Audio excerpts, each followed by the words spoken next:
co-religionist, accompanied by a tirade of hate on social media. Dr. Ilyasi has realized, much to his disappointment, that his Ram Bhakti has been deemed sacrilegious. It's not as if Dr. Ilyasi has renounced his religion. He was only opening himself up to the virtues of a deity of another. Nothing wrong in that, viewers, in a tolerant, open society. A serious offense, blasphemy, as you know, viewers, sacrilege, now has been orchestrated against him. Under Islamic law, as you know, viewers, blasphemy is punishable by damnation and even death. So he could be completely externed from his community. Now, viewers, Imam Ilyasi has called the Ram Mandir the face of a new India. He has praised Prime Minister Modi for the message of unity that he has sent out by constantly invoking the phrase Sabka Saath, Sabka Vikas, Sabka Vishwas. Viewers, the fatwa against Dr. Ilyasi has been issued on behalf of Mufti Sabir Hussaini. Viewers, the fatwa urges all other clerics in India to take action against Imam Ilyasi. Basically, viewers, extern him. All of this has meant that Dr. Ilyasi is a marked man today. And this has caused him to inform the Home Minister and Delhi Police Chief of the fatwa and the threats. Dr. Ilyasi, as he should, has bravely dismissed the fatwa, even though he is aware that he does so at his own peril. He says, I'm not living in a Muslim country. This does not apply to me. I will challenge it.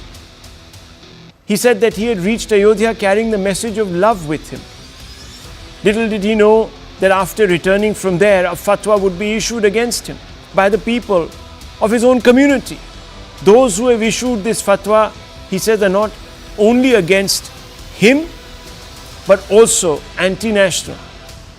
Because, viewers, if you are preventing an individual from another religion consorting with the members of another faith, then willy-nilly you are advocating separatism. Dr. Ilyasi says, and I quote him, "Neither was I scared before and neither am I scared now. I thought it out and I attended the ceremony in the national interest," unquote. Every Indian who stands for constitutionalism should be worried today. The fatwa against the Imam should have drawn immediate condemnation from all those rent-a-cause secularists who yell Islamophobia when minorities are subjected to communal intimidation, especially from the majority. But as the present case involves a minority being pilloried by another member from the minority community, the perpetually out-of-joint secular lobby is deafeningly quiet, viewers. This is shameful. As the personage the Imam has paid respect to on January 22nd is a symbol of universal amity. Ram is a deity revered across religions. Sikh Granthis invoke Ram's name more than 2,500 times when reciting verses from the Granth Sahib. Muslim luminaries by the dozen have celebrated his thoughts across centuries. Let me run you through some of these hard facts, viewers. And that will give you a sense really of the broad respect cutting across various faiths Lord Ram enjoys.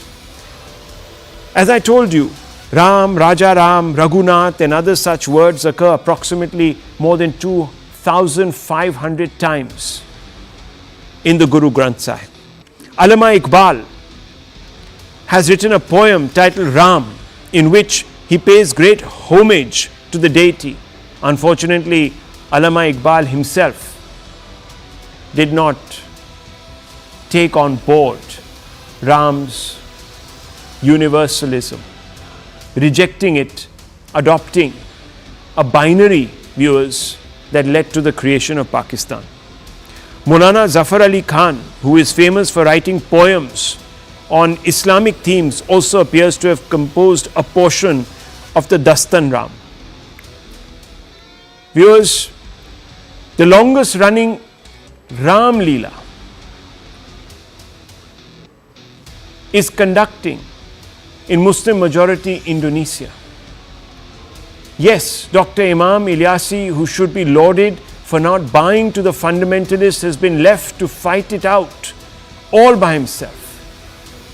One just hopes that Dr. Ilyasi doesn't meet the same fate as some others before him, who were shamed for putting their country's unity or the call of humanity above their faith, above Islam.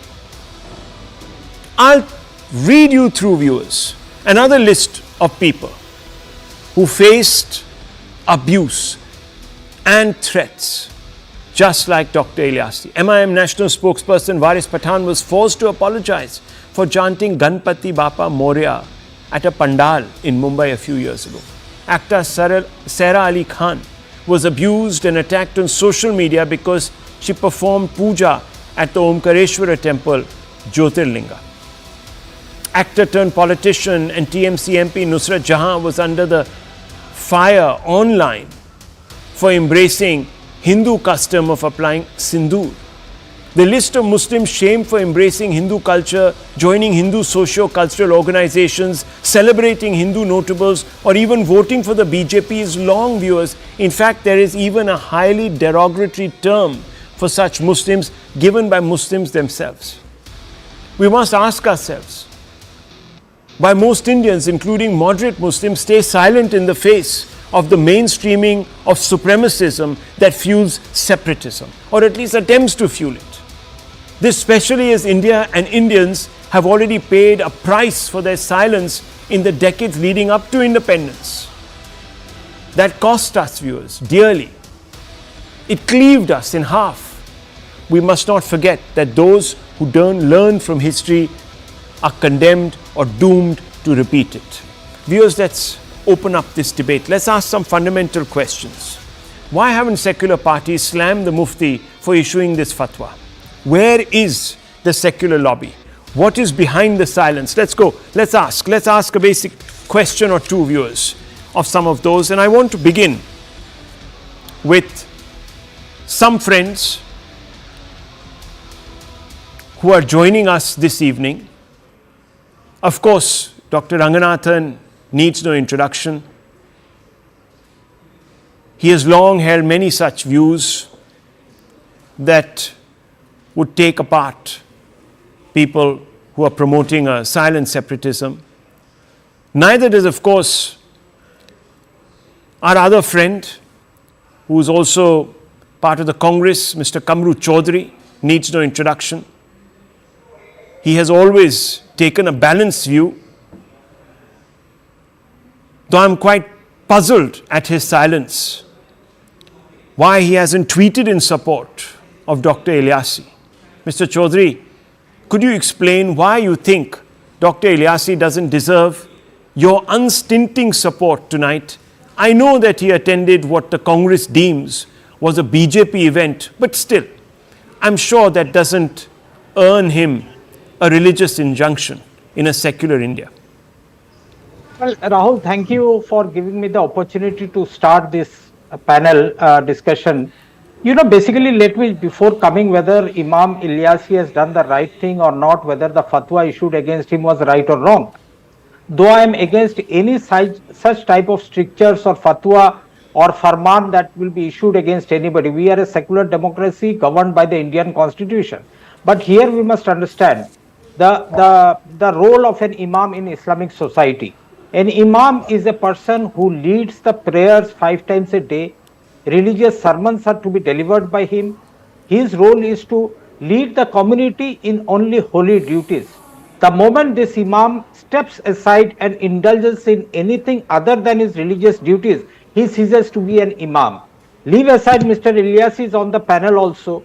I doubt if we can take the references of Imam Bukhari, who was shunned by the community for his role in canvassing for some political parties. He even did for Samajwadi Party, for the Congress Party also.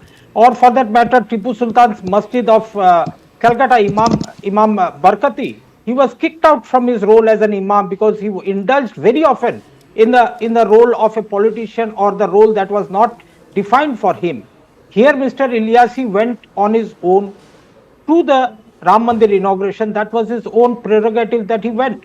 But this self-styled imam, I would rather take this, what do you call this, this jibe at him. Rather, when I say the self-styled president of the All India Imam organization, I doubt who gave him this authority to represent the Muslim community. He has gone on his own, let aside, leave aside, because कोई किसी का गुनाह करता है उसका जिम्मेदार वो खुद होता है, कोई और नहीं है. अगर मैं if I commit a crime, if I commit a sin, whether it may be a sagira guna or a kabira guna, it's up to me to face my Lord. Okay. Nobody else can issue a fatwa against me.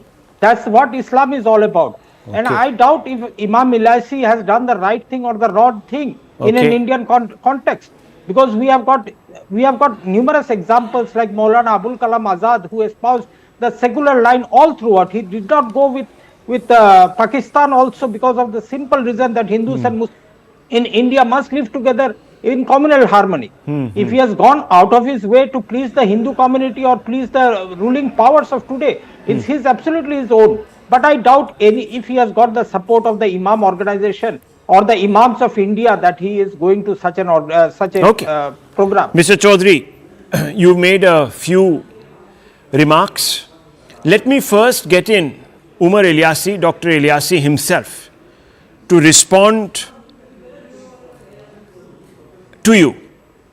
Let's get the main persona into this. Ilyasi साहब, आप प्राण प्रतिष्ठा पर क्यों गए? लोगों का कहना है कि वो एक हिंदुत्व इवेंट था, और अगर आप इमाम के जो फंक्शंस हैं उनके दायरे से बाहर आप स्टेप आउट करते हैं, सो यू सीज to be an imam. How do you respond to mister Chaudhary? Remember, this is the same Mr. Chaudhary and the same Congress party who were pushing, baying for Shankaracharyas, questioning their absence from the ceremony, viewers, at Ayodhya. The same people, just to keep that in perspective. And when they didn't go, they said, oh, you see, they are not doing, they are clearly against Mr. Modi and this, that, the other, and his actions and this, that, the other. So anyhow, Umer Ilyasi, first respond. देखिए, मैं आपको बता दूं कि मुझे राम जन्मभूमि trust के द्वारा मुझे निमंत्रण मिला, और निमंत्रण मिलने के बाद मैं खुद 2 दिन तक ये विचार करता रहा कि मैं क्या करूं, क्योंकि मेरे सामने एक ये आसान नहीं था, ये इतना बड़ा फैसला. वैसे भी ये मेरी ज़िंदगी का सबसे बड़ा फैसला था. मुझे मालूम था विरोध होगा, लेकिन इतना होगा इसका मुझे अंदाज़ा नहीं था. लेकिन मैं वहाँ गया था पैगाम मोहब्बत लेकर. मेरा मकसद पूरे देश के अंदर आपसी सौहार्द हो, आपस में मिलजुल कर रहें. तो इसीलिए पैगाम मोहब्बत था, जिसका मैंने संदेश भी वहाँ ये दिया था कि हमारे सबकी जातियाँ ज़रूर अलग हो सकती हैं, हमारे सबके पंथ ज़रूर अलग हो सकते हैं, हमारे इबादत करने के तरीके ज़रूर अलग हो सकते हैं, हमारे सबके धर्म ज़रूर अलग हो सकते हैं, लेकिन हमारा जो सबसे बड़ा धर्म है इंसान और इंसानियत का है. और हम भारत में रहते हैं, हम सब भारतीय हैं, और राष्ट्र सर्वोपरि है. इस बात को, जो ये पैगाम था मेरा मोहब्बत का, ये मैंने जैसे ही दिया, ये सोशल मीडिया पर ही वायरल हो गया, और देश भर से तमाम सारे चैनल्स पर ये बात चलने लगी. इसी को देख के वो लोग जिनको ये अमन और मोहब्बत और सौहार्द पसंद नहीं है, उनको ये हज़म नहीं हुआ, और उन्होंने सीधा एक फतवा जारी कर दिया, जो कि मुझे रात को मिला है. Now, viewers, this gentleman has put India, Insaniyat, Bharatiyata first. And you see, Mr. Kamru Chaudhary was telling us that religious figureheads, etc., should not be indulging in any sort of stepping beyond the remit of their particular religious functions. Now, Maulana Abdul Kalam Azad sang the full version of the Vande Mataram. Let's not forget this, including the verse that extols the virtues of Bharat Mata. For many, many Muslims, that is, as you know, viewers, blasphemous.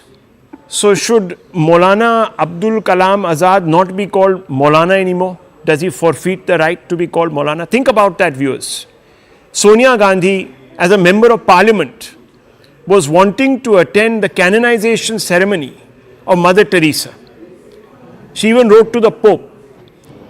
And when she didn't find the time to go for whatever reasons, because she was ill, etc., etc., she said, I'll send a member of the Congress party to represent. So Congress picks and chooses. Nonetheless, Dr. Ranganathan, how would you like to address Kamru Chaudhary, who has indulged, in my view, a bit of whataboutery? Good evening, Rahul, and good evening to my fellow panelists. My heart goes out to Mr. Ilyasi Saab. I think he did well for attending the consecration ceremony, and my congratulations to him. But this also has to be said that he cannot just by virtue of not only being just one person, but also being a Muslim, he cannot change what has been consecrated for 1300 years. The essence of azan, as everyone knows, is, quote, there is no God but Allah, and no one has the right to be worshipped but Allah, 4062. And this is amplified through the loudspeaker 5 times a day, whole year round. Rahul, considering anyone else other than Allah as a deity, worshipping it, bowing before it, attending the ceremony is expressly forbidden. 17, 22, 23, 1240, 364, 555. Al-Kufr Milatun Wahida.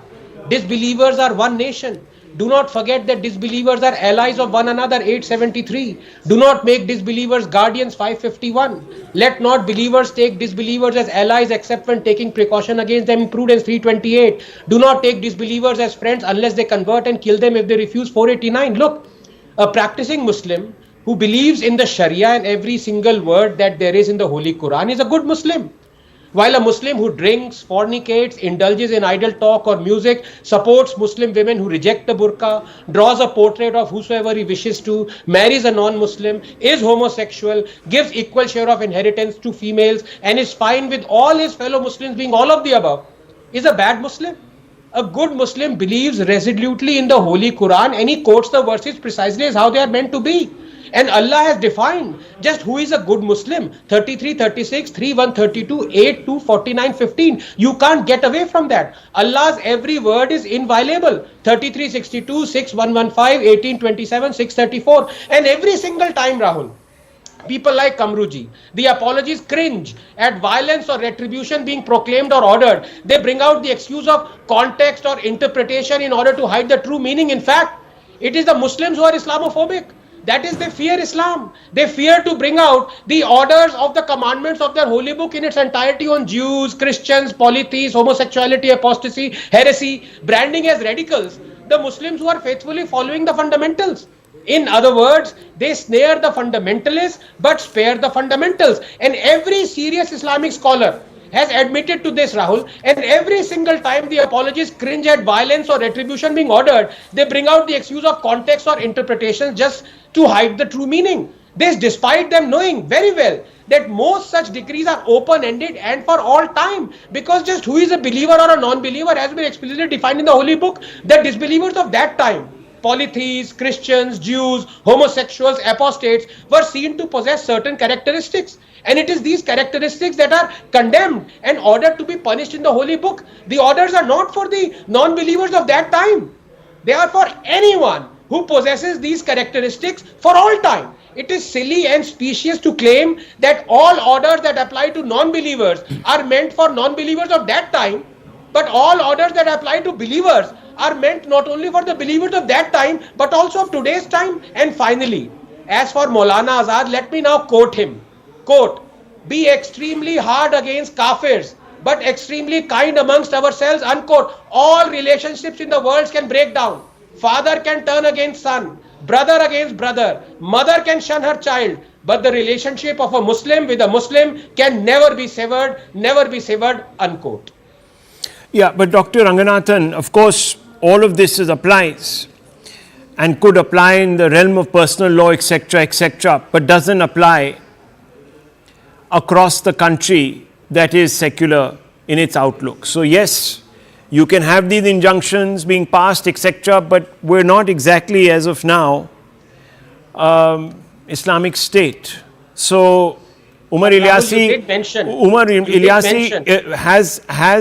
has all rights to become an Islamophobe, so to speak, in your definition, and of course the definition that is being that you have quoted so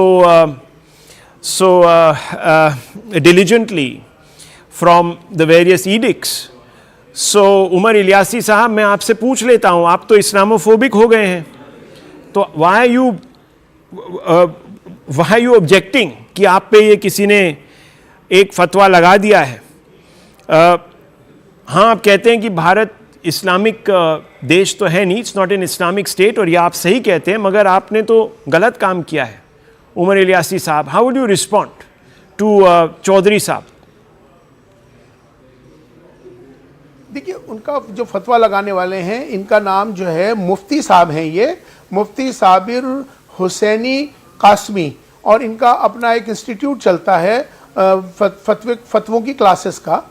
इन्होंने ये दिया है, मुझे direct तो नहीं आया, मुझे indirect way में अलग अलग नंबरों से देश भर से आया. इन्होंने सबसे बड़ा काम क्या किया कि इन्होंने मेरा नंबर उसमें फ्लैश किया और नंबर उस फतवे के अंदर जारी कर देश में इसको सोशल मीडिया पे डाल दिया, और तमाम मेरे देश के जितने इमाम हैं, जितनी मस्जिदें हैं, तमाम मुसलमानों को ये फॉरवर्ड करना शुरू कर दिया कि इनसे अब ये सवाल करिए. सवाल उनका जो फतवा है, पहली बात तो मैं कहता हूँ कि ये फतवा मुझ पर लागू इसलिए नहीं होता कि ये भारत है, ये इस्लामिक देश नहीं है. जो उन्होंने कानून जो शरीयत के दिए हैं वो उस वक्त लागू होते हैं अगर ये इस्लामिक देश होता तो, लेकिन ये भारत इस्लामिक देश नहीं है. ये भारत की यही विशेषता है, अनेकता में एकता, सर्वधर्म संभाव.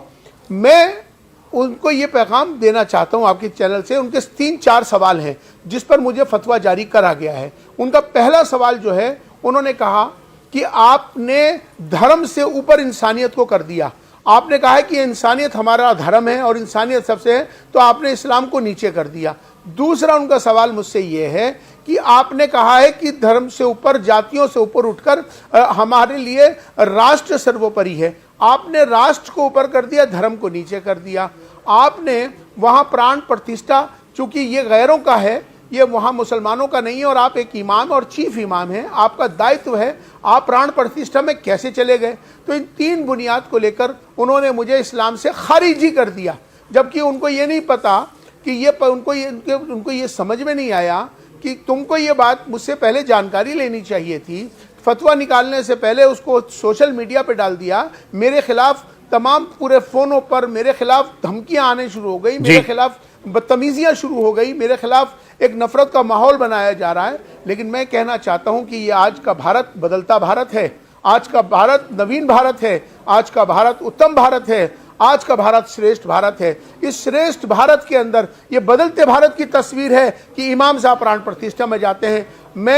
उन्होंने मुझसे 3 चीजें करी हैं. माफी, सरेआम मुसलमानों से माफी मांगने की बात कही है, रुजू करने की बात कही है, इस्तीफा देने की बात कही है. मैं सुन लो मेरी बात. जिन्होंने ये फतवा जारी किया है, मैं उन तमाम विरोधियों को बता देना चाहता हूं कि ना मैं झुका था, ना मैं झुका हूं, ना मैं झुकूंगा.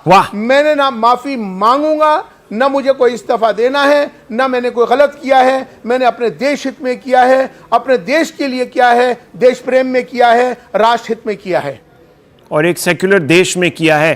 Late me bring you in mister Ajay Alok of the Bharatiya Janata party.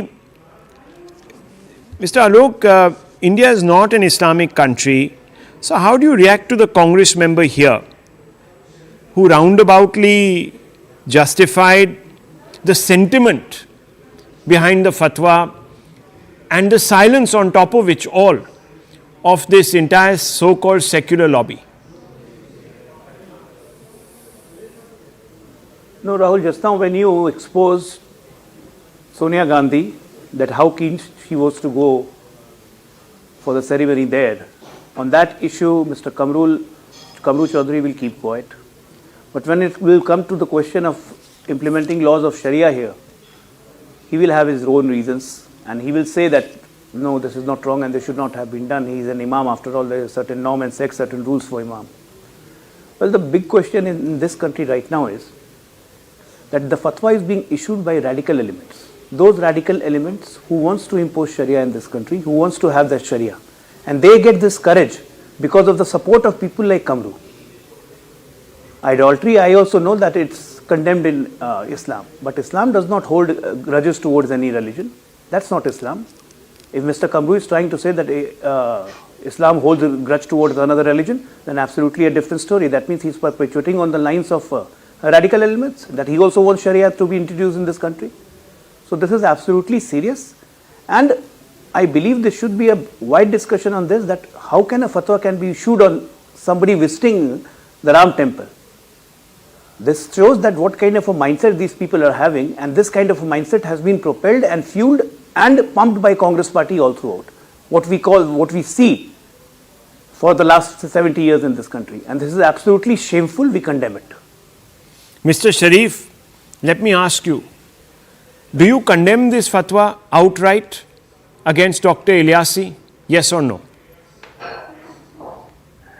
नहीं सर, मैं तो ये थोड़ा पीछे जाना चाहूँगा कि यहाँ पे है सो तकरीबन राजीव गांधी साहब से लेके नरसिम्हा राव साहब से लेके कल्याण जी से लेके फिर उसके बाद नरसिम्हा राव फिर मोदी से लेके तकरीबन धोखा मिला है. ये डिस्प्यूट है. एक बाबरी मस्जिद आज तक मुसलमानों के दिल में. मौलाना को चाहिए था थोड़ा मशवरा करते हुए, लोगों से बात करते हुए एक्शन ले. जो भी है सेकुलर कंट्री मैं भी मानता हूँ, मैं भी रामलाला की इज्जत करता हूँ. शरीफ साहब, वो सवाल नहीं था जी. ठीक है, आपको उनसे नहीं, एक मिनट शरीफ साहब, अगर आपको उनसे इतनी तकलीफ है तो आप किसी और फॉर्म में प्रोटेस्ट अपना जताते, मगर ये फतवा इशू करने का क्या मतलब है एक सेक्युलर डेमोक्रेसी में, ये आप जरा समझाइए. क्या आप समझते हैं कि एक सेक्युलर डेमोक्रेसी में जिसमें एक किस्म का कानून है, वहाँ पर ये फतवा लागू करना लीगल है या नहीं है? मैं आपको एक सिंपल फतवे पे सवाल पूछ रहा हूँ. मौलाना का सिर्फ मौलाना का मसला नहीं है सर, 30 करोड़ मुसलमानों का मसला है. उनके पीछे लोग हैं, ये इमाम हैं और सदर इमाम हैं. आप देखिए, उनकी ऑर्गेनाइजेशन ने तो अभी तक कोई हड़ताल वड़ताल नहीं की है, ना तो उनके खिलाफ कोई फतवा जारी किया है. ये तो कोई और मुफ्ती साहब हैं जिन्होंने फतवा जारी किया है. मैं आपसे पूछ रहा हूं, आप जितना भी प्रोटेस्ट, नहीं, मेरी बात सुनिए शरीफ साहब, आप कंफ्यूज कर रहे हैं सवाल को या जानबूझ के नहीं समझना चाह रहे. My simple question is this: do you condemn in a secular country ruled by secular law where individuals have the freedom to choose their religious allegiances, do you condemn outright the issuance of a religious injunction? Yes, no. Fatwa, yes, no. नहीं, बिल्कुल फतवा जो मौलाना के खिलाफ हुआ है, हर मुसलमान को इस बारे में खुशी है कि हाँ भाई ये स्टेप लिया गया. हर मुसलमान ये सोचेगा कि ये मौलाना को ये काम करना नहीं चाहिए. जब 4 शंकराचार्य नहीं गए, कई साधु संत नहीं गए, तो आपको क्या जरूरत थी? सेकुलर, इतने ज्यादा सेकुलर है आप, इतना ज्यादा सेकुलर है, तकरीबन 30. Okay, so this is what you have set into motion, Mr. Chaudhary. This is the mindset today of the so-called Indian secularist. Dr. Ranganathan, yes, you are raising your hand, you want to come. Let me just yes, one. And that is the reason. Kamruji, please give me 10 seconds. Yeah, thank you so much. Rahul, did I not say that my heart goes out to Ilyasi Saab? There have been so many Ilyasis before the current Ilyasi, so many. But unfortunately, they have had to beat a retreat. And the fact of the matter is, we can't reinvent the wheel. The other 2 people, including one Mr. Chaudhary, who've been condemning him. Unfortunately, let me now, quote someone verbatim that all of us respect, quote. And Ilyasi Saab said that it is nation above religion. I am quoting now, quote, the allegiance of a Muslim does not rest on his domicile in the country which is his, but on the faith to which he belongs. To the Muslim, ibi bine ibi patria, that is where it is well with me, there is my country, is unthinkable. Wherever there is the rule of Islam, there is his own country. In other words, Islam can never allow a true Muslim to adopt India as his motherland and regard a Hindu as his kith and kin, unquote. These are the words of Dr. Ambedkar. You may call me a communal bigot or a Sanghi, but are you going to call Dr. Ambedkar a communal bigot and a Sanghi as well? So the fact of the matter is that while I truly appreciate Ilyasi Saab, I truly do. I truly appreciate Ilyasi Saab. I do. My heart goes out to him. Well, but the fact is, he is fighting a losing battle. He's already lost. Let me tell you, if one second, viewers, it's very simple. If you are going to uphold the language of supremacism, exclusivity, then you're going to have problems because there will be a backlash. Then supremacists from the other side will say, we want our temples back. In fact, to quote Rahul Gandhi back to him, jitni abadi utna haq. It's as simple as that. If it's all free for all in the name of what your religion sort of seems to suggest you should be doing, then Mr. Chaudhary, you should not be grumbling the next time someone gets up and says that we want X mandir back and we want to bring that particular masjid down. This is what you are doing. You are talking in the language of Iqbal and before him of the person who founded, he calls himself Sir Sayyid Ahmed Khan. Well, he formed the Aligarh Muslim University. At that time, it was of course called the Oriental University. But nonetheless, I'm asking you, Mr. Chaudhary, do you want two Indias where different people are being run and ruled by their very narrowly defined laws, personal laws? Is that what you want? No, Rahul, one fundamental mistake that you people are making is the difference between the Ummah and the nation. No, I'm asking you. It was Maulana, one second, was Maulana Abdul Kalam Azad, sir, not a student of his religion, yes or no? Even I am. Even you are. So now just hold it. Do you think Maulana Abdul Kalam Azad should have been issued a fatwa for singing Vande Mataram? I also speak. I also sing. No, you don't sing. You only sing the first 4 lines. I am saying that he used to sing. That's why I don't Well, sing. I know because you don't want to know after that. You see, you don't want to know after that. No, one second. Naturally, because Mr. Nehru gave in. Mr. Nehru, the Congress party gave in. No, one second. In fact, that was one of that's because Jinnah's demands to not have the next paragraph. Absolutely. So, I'm coming back to the question. Mr. Chaudhary, please answer the question. I'm asking you the question. You may not know the other 4 lines, but if I were to read out the other 4 lines, you would not be able to speak them, even if you knew them. You would self-censor. So I'm asking you, does Maulana Abdul Kalam Azad, who got up not once but several times in different Congress sessions before 1936, should he be stripped of his Maulana-ship? Number 2, should have been subjected to fatwas, and should he be now deemed an apostate in retrospect? I'm asking you this question, sir. Maulana Abul Kalam Azad was not a self-styled imam like Maulana Ilyasi out here. But he was a Maulana. Let me be very blunt at this. This is not the question. What are you hair-splitting tonight? No. Viewers, this is let me remind one you. second, let me bring back the BJP spokesperson here. You're hearing the Congress tonight trip over itself to justify a fatwa, a religious injunction that has. Don't try to. Well, you have justified the spirit behind the fatwa continuously. You have said that Umer Ilyasi represents our faith. I have opening statement. I said that the fatwa is itself illegal. Like an imam representing the ummah, the community, going to an idol worship is also not in line with the Islamic traditions. If he was not an imam, he could have well gone to wherever he wanted. Because I also sing Vande Mataram. That does not mean that my Vandana towards my Allah is less important. I got it, sir. I got it. Can you imagine, viewers, the mainstreaming on national live television of the logic behind issuing a fatwa in a secular democracy? That is what is going on here. Ajay Alok, but where is this coming from? And the political party supporting it. Yes, where is it coming from, Ajay Alok? This is coming from the radical element. No, I don't think it's a radical element because the silence cuts across.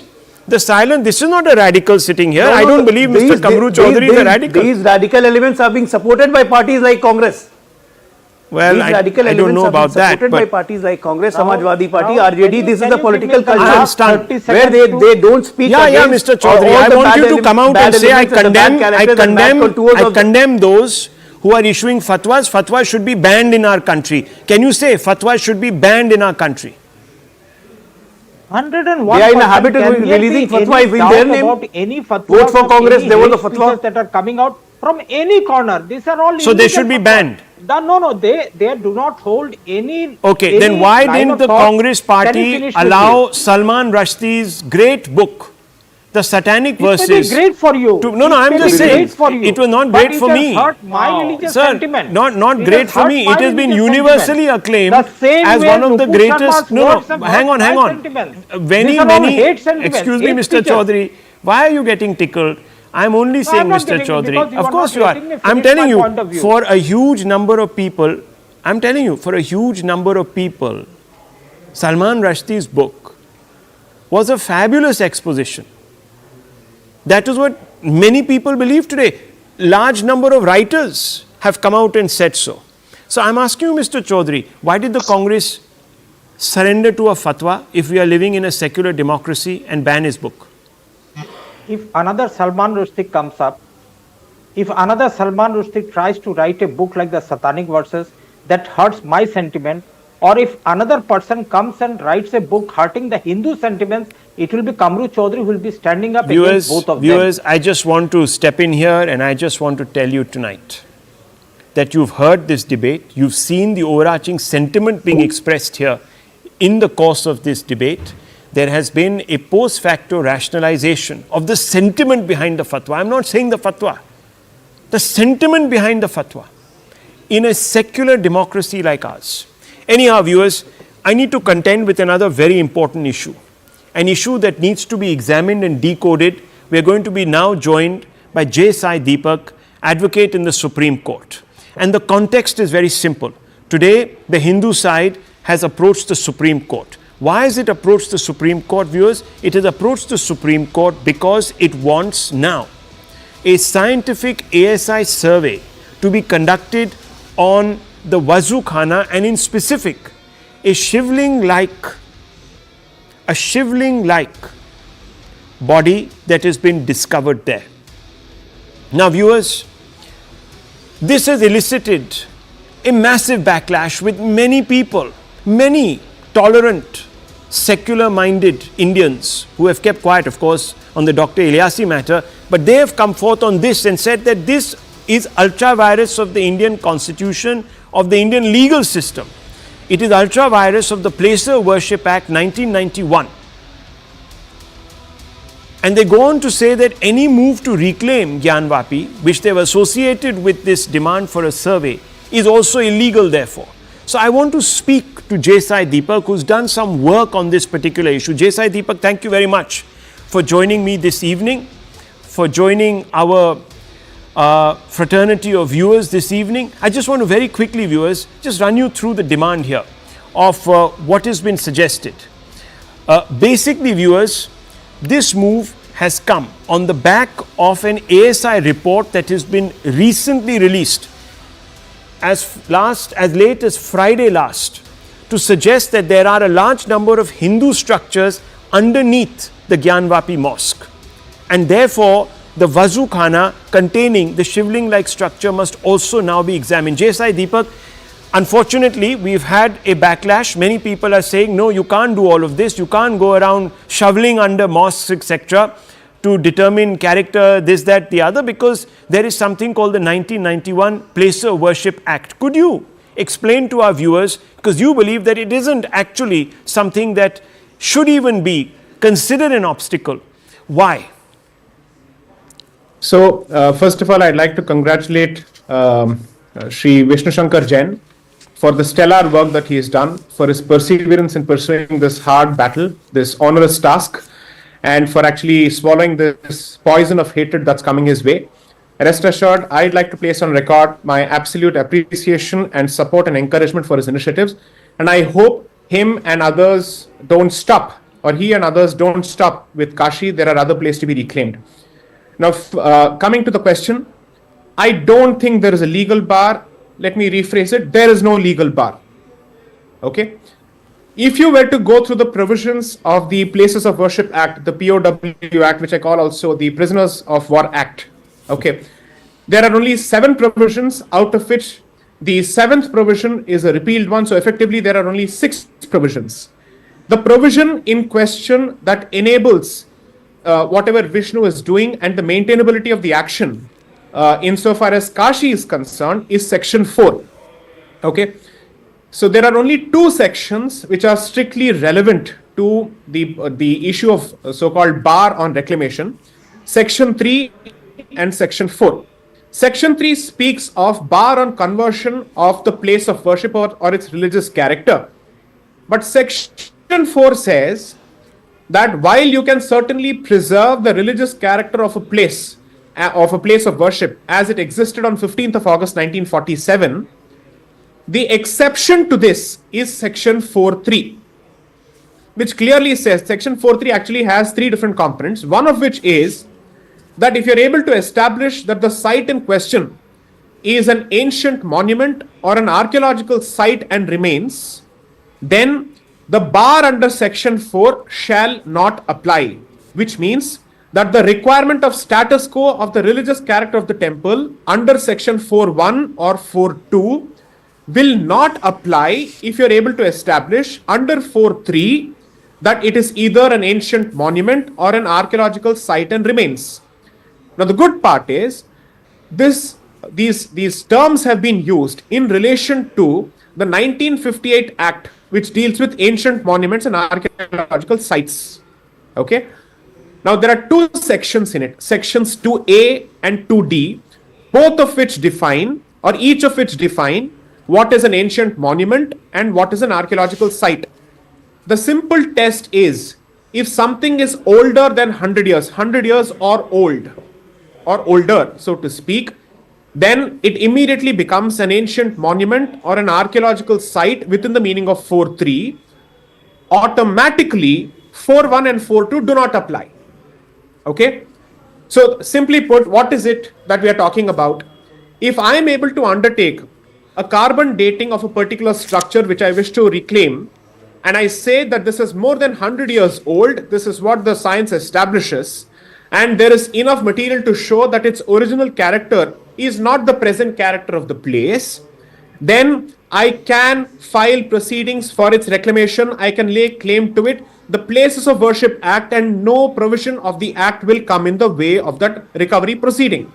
Okay, that's exactly why Vishnu, according to me, went about it in a systematic fashion by asking for an ASI survey to first of all find out what is the structural evidence or archaeological evidence underlying that so-called disputed structure.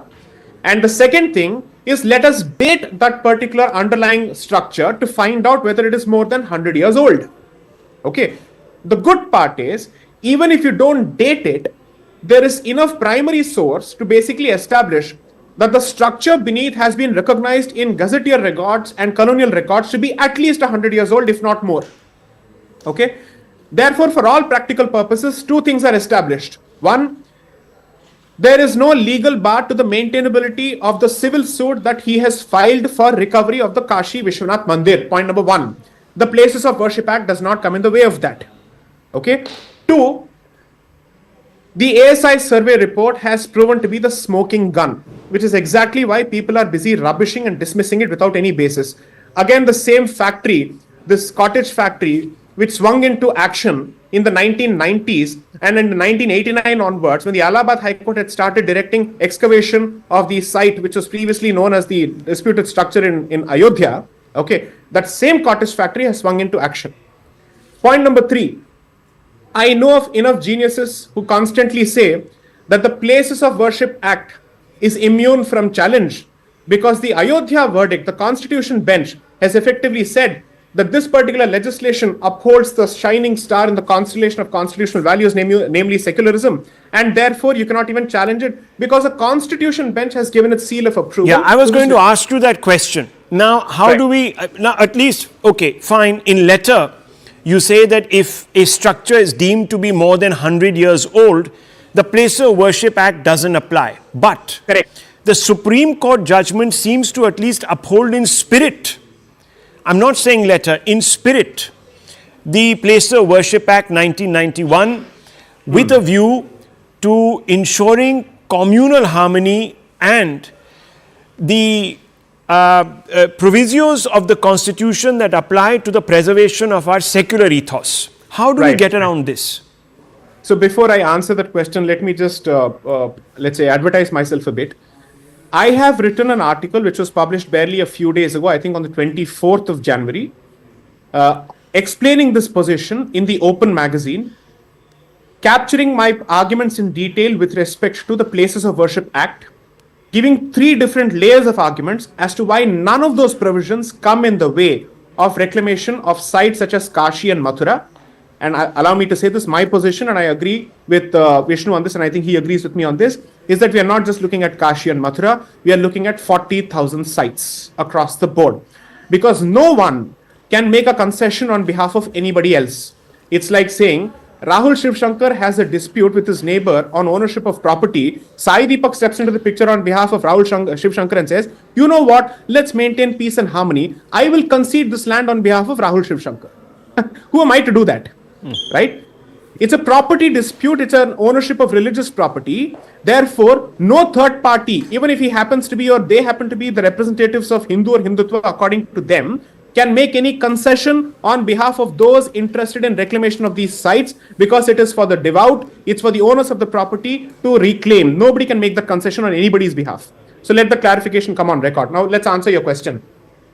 Bear with me for the answer that I'm about to give on the Ayodhya judgment. I will walk you through the problems of that judgment and explain why it makes no sense whatsoever to cite that judgment as coming in the way of this legal action.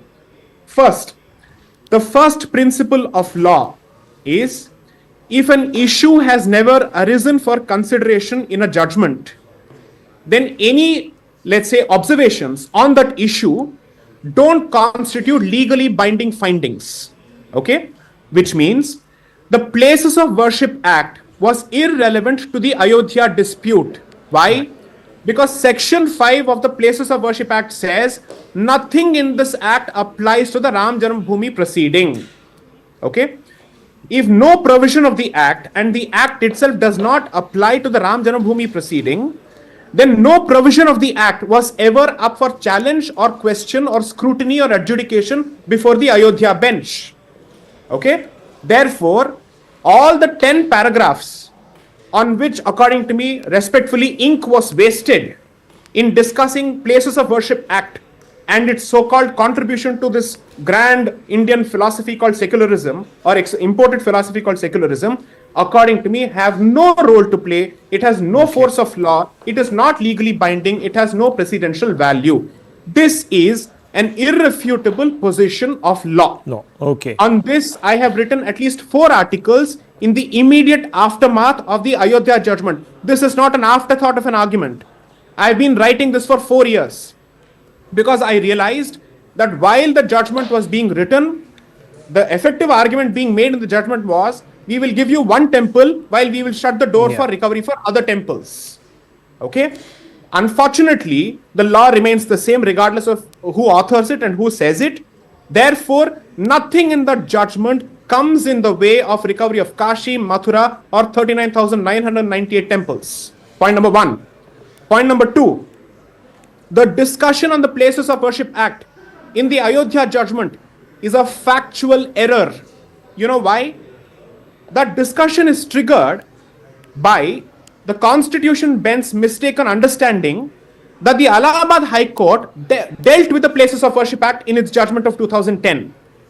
I went through each of the judgments of the 3 judges of the Allahabad High Court, Justice Sharma, Justice Agarwal, and I think Justice Khan. I went through all the 3 judgments. None of them discusses Places of Worship Act. Right. The Constitution bench effectively lays the foundation for its discussion on the Places of Worship Act, saying, since the Allahabad High Court has discussed it, we have to discuss it. Right. The Allahabad High Court did not do it. The Allahabad High Court cited a 1995 judgment called the Marthoba judgment, in which the Places of Worship Act was extracted. Okay. So it was actually an error of reading. Right. I wrote an article to this effect in the New Indian Express, and I was asked to stop writing on the subject later. Okay, I won't get into that part of the story, why you were and who pushed you. I can get a bit of a sense because I know of the censorship that exists in the media when people actually come up with strong arguments challenging the mainstream narrative. But Jesai Deepak, this has been wonderful as always speaking with you. It's always good to get a deep, well-researched insight. I'll take a short break. Thank you very much. Thank you very much. We'll take a very short break. We'll be right back. Don't go away.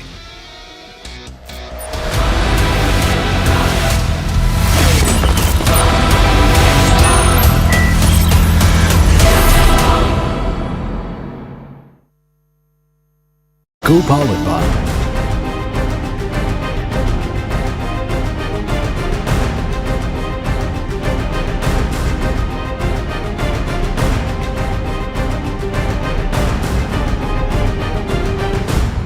ما اطلع قلت له وين ما تروح اخذه.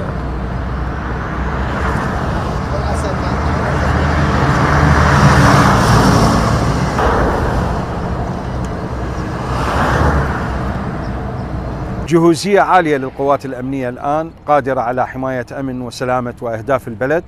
حدود البلد الآن أصبحت أكثر أمن وأمان من خلال التحصينات ومن خلال ما اتخذته من إجراءات مهمة لمنع التسلل.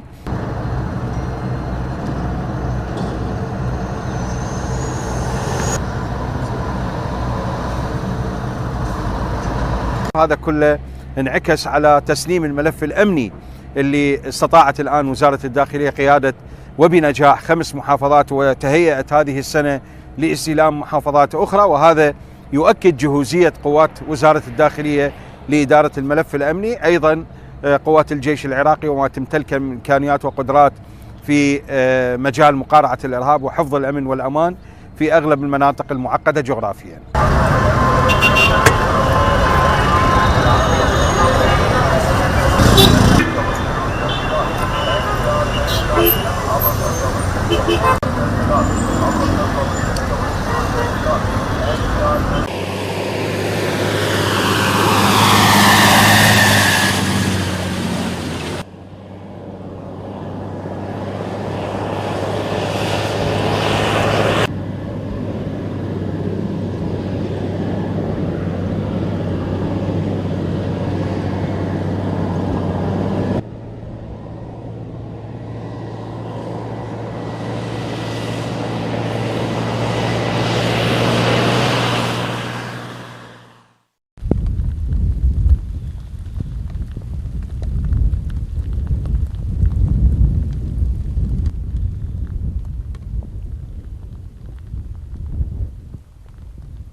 AME Church, I apologize.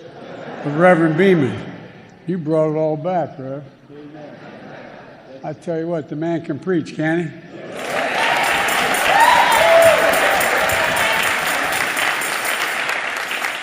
To the whole congregation, I'm genuinely honored to be here. I sincerely mean that. And the White House on Tuesday said its Middle East envoy, Brett McGurk, was in Cairo for what it called, quote, active discussions aimed at securing the release of hostages held by Hamas in Gaza and securing a humanitarian pause in Israel's assault. Brett is in the region.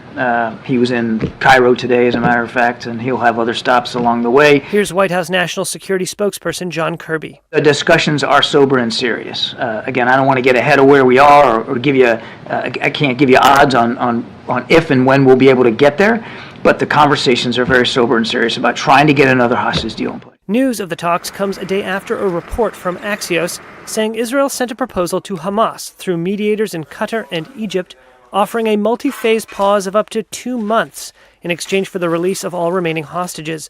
A representative of Qatar said mediation efforts were ongoing, and Kirby on Tuesday would not say if the report was accurate. More than 100 hostages were released in a 7-day ceasefire late last year, but more than 100 are believed still held captive, and their families are turning to protest against the government. We wake up, we see what our Prime Minister says, we see what the Qatar says, what the Americans say, what the Egyptians say, what Hamas say. Every day is a struggle, every day is new. Itai Segal is the nephew of hostage Keith Segal and spent a night in the cold outside the Prime Minister's residence. We are where the Prime Minister is during the week. We are here to haunt him and to remind him that his job right now is to bring our loved ones back and nothing else. Israel has said its operation in Gaza is...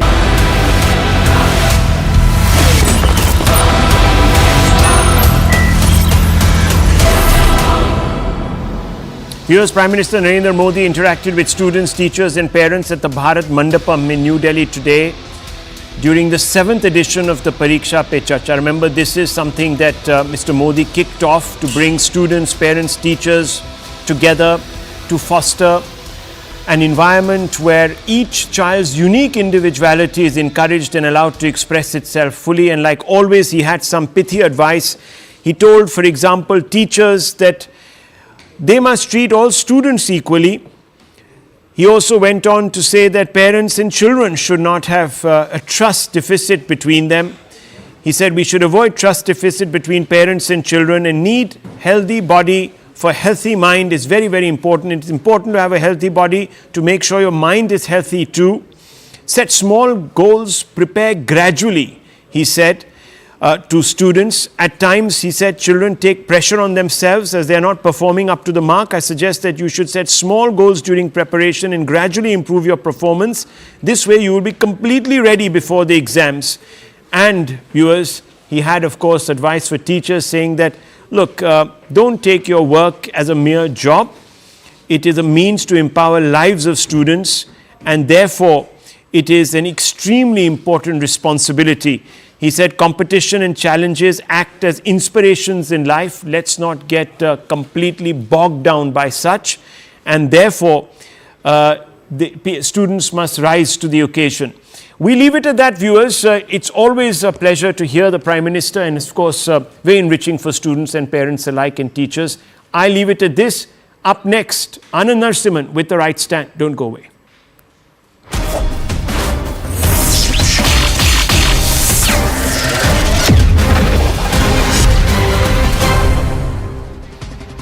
Namaste, Jai Hind, and welcome to this edition of The Right Stand. I'm Anand Narasimhan. Prime Minister Narendra Modi interacted with students gearing up for board exams in the 7th edition of Pariksha Pe Charcha. While over 3,000 students gathered at the Bharat Mandapam in New Delhi, over 2.26 crore students participated virtually. Prime Minister spoke about ways to cope up with exam stress, role of parents in creating a stress-free environment, peer pressure, and also competition among students. More importantly, dilemmas around career choices, among other issues that he touched upon. Meanwhile, our rupee has started 2024 on a very promising note and has turned out to be the best performing Asian currency so far in January, appreciating 0.1% despite a 2% rise in the dollar index. All other Asian currencies depreciated by around 1.4 to 4% during the month of January itself. Now, according to data from the Central Electricity Authority, Bharat's green energy capacity has experienced a remarkable surge, increasing by 138% from the fiscal year 2014 to fiscal year 2023. The government has established an ambitious goal to triple its renewable energy contribution, aiming to achieve 500 gigawatts by 2030. The strategy involves adding 50 gigawatts of renewable energy capacity annually. Let's now move to the big story, ladies and gentlemen, here tonight on The Right Stand. The findings of the ASI survey.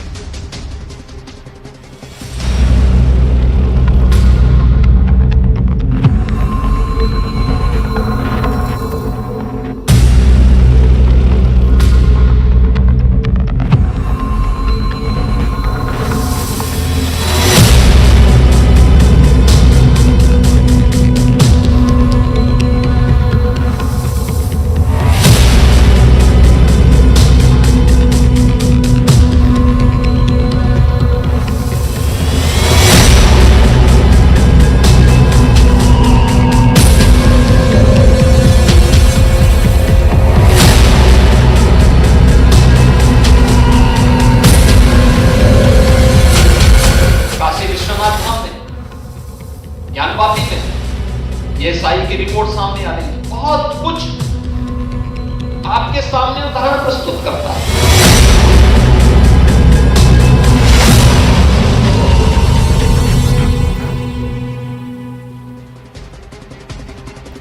We could have made it a political fight if we wanted to. It could have become acrimonious if it wanted to. But tonight we'll focus on the facts of this report, ladies and gentlemen.